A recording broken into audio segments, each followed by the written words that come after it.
আসসালামু আলাইকুম প্রিয় দর্শক। আমি বাংলাদেশে এমন একটা ফলের সাথে আপনাদের পরিচয় করিয়ে দেব। এটা হচ্ছে একটা লিচু।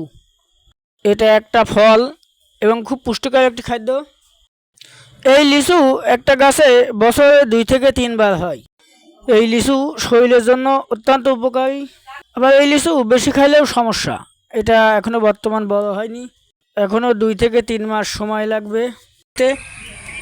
আর এই লিচু পাকলে কিন্তু অতিরিক্ত স্বাদ লাগে, খুবই টেস্ট লাগে। এটা আবার বেশি খাইলেও ক্ষতি। তো এই লিচুটা এখন দেখা যাচ্ছে এইরকম, আর 15 দিন পর দেখা যাবে আর একটু বড় হয়েছে। 1 মাস পরে দেখা যাবে এটা লাল, তখনও হয়তো বা খাওয়ার যোগ্য হবে না, কিন্তু 2 মাসের মাথায় দেখা যাবে এটা খাবার উপযোগী হয়ে গেছে।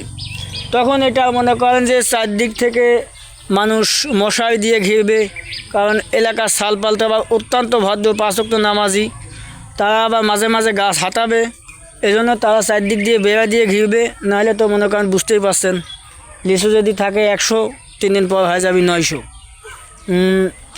তে যত সম্ভব আপনারা প্রত্যেকেই লিচু খাবার অপেক্ষায় থাকবেন। আর বেশি দিন সময় নেই, এই 2-3 মাস পরই লিচু খাবার উপযোগী হয়ে যাবে।